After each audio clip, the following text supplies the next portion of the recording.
మనతో క్లోజ్గా ఎవరున్నా ఆ 10-12 మంది ఎవరైతే ఉన్నారో ఇవి నా అద్దాలు. ఈ అద్దాన్ని పగలగొడితే ఇంకొక అద్దం వచ్చి అదే చూపిస్తుంది. ఈ అద్దంలో మనకి రిఫ్లెక్షన్ కనిపిస్తుంది. ఎప్పుడైతే నేను నాలో ఉన్నటువంటి ఆ ప్రోగ్రామ్ని వర్క్ చేసుకున్నానో, ప్రాసెస్ చేశానో, ఈ అద్దం వెళ్ళిపోయి ఆ ప్లేస్లో సీత్రూ గ్లాస్ అవుతుంది. ఇది is it reflecting me or I'm seeing the other side of it? ఎప్పుడైతే నేను I'm able to see the other side of it అన్నానో, ఈ అద్దంతో ఇంక పనిలేదు, ఇది వెళ్ళిపోయింది నా లైఫ్ నుంచి. వీళ్ళు చూపిస్తున్నారు నీ మొహం మీద ఇక్కడ మట్టి ఉంది అనేది వాళ్ళు చెప్తున్నారు. సో నా మీద మట్టి ఉంది అని చెప్పి కోపం వచ్చి అద్దాన్ని పగలు కొడితే ఇంకొక అద్దం తెస్తే కూడా అదే మట్టి చూపిస్తుంది. బేసిక్గా ఆ మట్టి ఉంది అనగానే తుడుచుకుంటే బెటర్ కదా. అద్దాన్ని తిట్టడం కంటే తుడుచుకోవడం చాలా ఈజీ.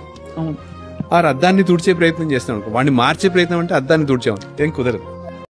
చంపడం కన్నా కూడా పాపమైన పని ఇంకొకటి ఉంది.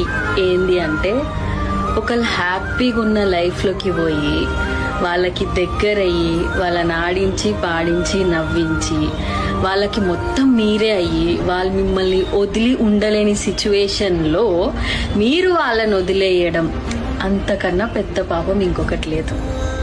ఇప్పుడు కానీ అదే ఇక నా ఎండింగ్, ఇక ఆమె దక్కకపోతే నా జీవితం లేదు అని ఎవడైతే ఫెయిల్యూర్ ఉండిపోతాడో వాడు తాగుపోతే అవుతాడు, తిరిగిపోతే అవుతాడు, గంజాడు. అది నన్ను వదిలిపెట్టింది, నేనేందో చూపిస్తా, ఇప్పటి నుంచి నా న్యూ లైఫ్ అనుకున్నాడు కింగ్, ప్రీతం గారి కింగ్.